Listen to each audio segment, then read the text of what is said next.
Hello everyone. आज की class में हम कंडेंसेशन और उसके एसोसिएटेड फॉर्म्स को समझेंगे। लास्ट क्लास में हमने ह्यूमिडिटी को समझा था। अब वो ह्यूमिडिटी एटमॉस्फेयर में कैसे पहुंचती है। ह्यूमिडिटी एटमॉस्फेयर में पहुंचती है, जैसे ये कोई वाटर सरफेस है, इस वाटर सरफेस से वाटर एटमॉस्फेयर में जाता है। ये जो वाटर एटमॉस्फेयर में जाता है इसी को कहते हैं हम वाष्पीकरण। कोई भी सतह से होने वाला जो इवापोरेशन है यानी वाष्पीकरण है, वो वाष्पीकरण किस तरीके का होगा। वो वाष्पीकरण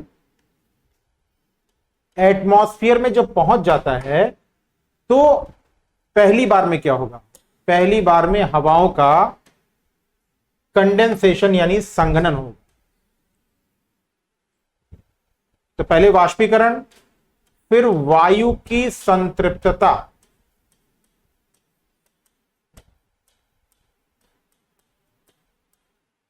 यानी सैचुरेशन ऑफ विंड, वायु की संतृप्तता या इसे कहेंगे सैचुरेशन। और सैचुरेशन कब होगा, जब रिलेटिव ह्यूमिडिटी 100% हो जाएगी। रिलेटिव ह्यूमिडिटी कितनी होगी, 100%। अब ये रिलेटिव ह्यूमिडिटी मतलब सापेक्षिक आर्द्रता। तो जब सापेक्षिक आर्द्रता 100% होती है तो वाष्पीकृत वायु संतृप्त हो जाती है। और संतृप्तता के बाद अगर कोई हवा सैचुरेटेड हो गई और सैचुरेशन के बाद भी क्या हुआ, टेम्परेचर कम हुआ या आर्द्रता क्या होगी, बढ़ी, तो या तो टेम्परेचर कम होगा या आर्द्रता क्या होगी, बढ़ेगी। टेम्परेचर कम हो गया या आर्द्रता बढ़ेगी तो हमेशा से क्या होगा, अगला स्टेप क्या होगा, वायु का संघनन।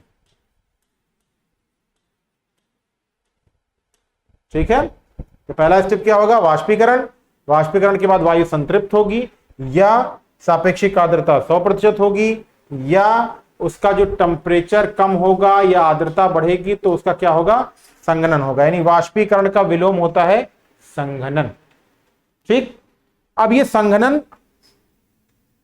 आपको पता है कि दो तरह के, एक पॉइंट है normal lapse rate,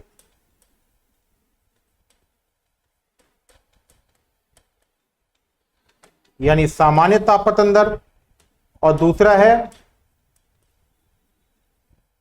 adiabatic lapse rate. तो सामान्य तापमान दर और एडियाबेटिक। सामान्य तापमान दर क्या है, एटमॉस्फेयर में अगर थर्मामीटर से कोई मेजरमेंट किया जाए, थर्मामीटर से लिया तापमान, और ये कितना होता है, ये धरातल से ऊपर जाने पर 1000 मीटर ऊपर जाएंगे तो टेम्परेचर 6.5 डिग्री सेल्सियस कम हो जाता है। ठीक है। लेकिन एडियाबेटिक रेट में क्या है, मूवमेंट ऑफ एयर, हवा का ऊपर की तरफ उठना है, और ये हवा की ऊपर की तरफ उठना एडियाबेटिक रेट से होता है। यानी 1000 मीटर कोई हवा जाएगी तो 10 डिग्री सेल्सियस टेम्परेचर क्या होगा, उसका कम हो जाएगा। ये हमेशा ध्यान रखेंगे। ठीक है। अब इन दोनों प्रोसीजर के बाद हवा ऊपर जाएगी, संतृप्त होगी, संतृप्त का संघनन होगा। संघनन के बाद अगला जो स्टेप होता है वो होता है प्रेसिपिटेशन। तो अब आते हैं हम इसके अलग अलग फॉर्म्स को देखते हैं। पहला फॉर्म है, साधारण भाषा में इसे कहते हैं कोहरा। कोहरा या इंग्लिश में कहते हैं फॉग। क्या है कोहरा या फॉग, उष्णकटिबंधीय क्षेत्रों में रात्रि के समय या प्रातःकाल आपको एक प्रकार की धुंध दिखाई पड़ती है। तो एक प्रकार का, अगर एक सेंटेंस में कहें कि फॉग क्या है, तो ये जो एक प्रकार की धुंध है। ठीक। या एक प्रकार के बादल हैं। या ये क्या है, एक प्रकार के जल सीकर हैं। जल सीकर को इंग्लिश में कहते हैं वाटर ड्रॉपलेट।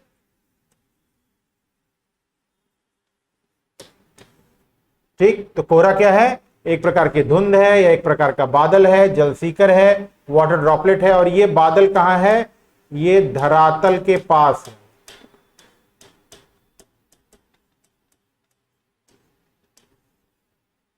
ठीक, और कैसे हो रहा है, वाष्पीकरण। कोहरे के लिए भी क्या आवश्यक है, वाष्पीकरण। कोहरे का जो वितरण है, वितरण और प्रकार, वितरण और प्रकार दोनों ही क्या होता है, प्रकार और वितरण, डिस्ट्रीब्यूशन। कोहरा क्या है, एक प्रकार का बादल है जो धरातल के पास होता है और किससे बना होता है, जल सीकरों से बना होता है। अब आते हैं इसका वितरण। ग्लोब पे इसके वितरण को पहले चिन्हित कर लेते हैं।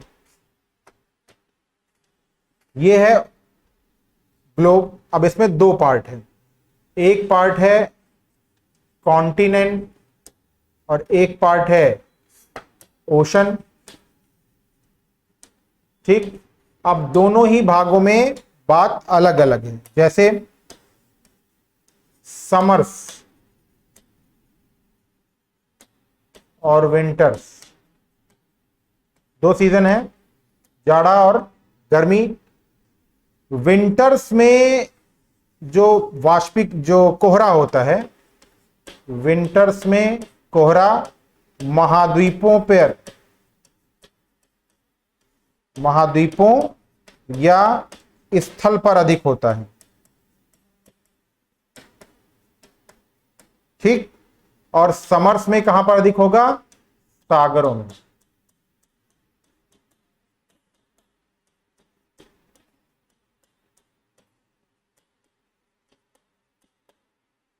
बात समझे, कोहरे की ये बहुत इंपॉर्टेंट कैरेक्टरिस्टिक है कि जो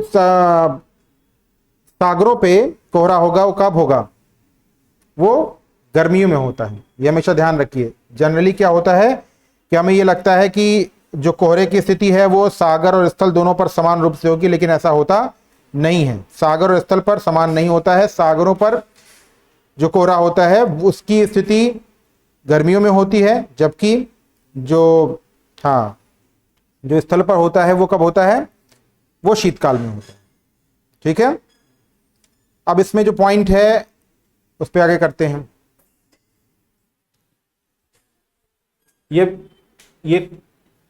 हो गया महाद्वीप और महासागर की स्थिति। अब अक्षांशीय स्थिति में बात करेंगे हम। अक्षांशीय स्थिति में पहले हम बात करेंगे ट्रॉपिकल रीजन, यानी उष्ण कटिबंध भी। वितरण कहां पर, उष्ण कटिबंध में, और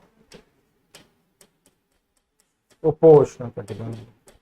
ज्यादातर जो कोहरा है वो उष्ण और उपोष्ण कटिबंध में ही होता है। ठीक, और ये उष्ण और उपोष्ण कटिबंध में जो कोहरा होता है वो कब होगा, वो शीतकाल में होगा, यानी विंटर्स में होगा।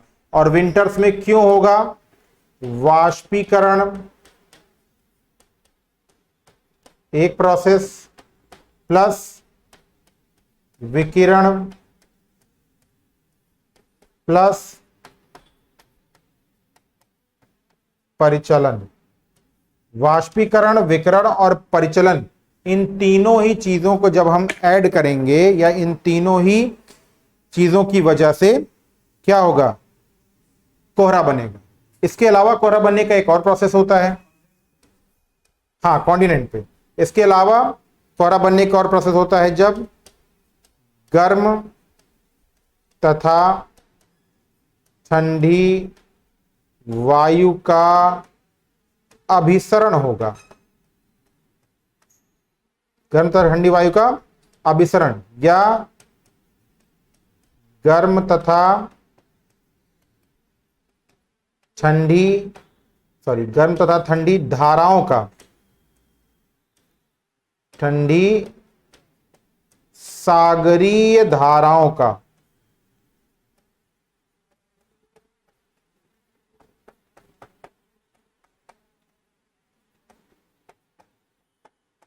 मिलना, दोनों प्रोसीजर्स गर्म तथा ठंडी सागरीय धाराओं का मिलेंगी, या गर्म तथा ठंडी हवाएं मिलेंगी, या विकिरण, वाष्पीकरण और परिचलन की प्रक्रिया से महाद्वीपों के ऊपर कोहरे का निर्माण होता है। कोहरे के लिए एक और खास बात है, कोहरा ऐसे ही नहीं बनेगा। नमी को इकट्ठा करने के लिए, नमी या ह्यूमिडिटी को अपने चारों ओर एकत्रित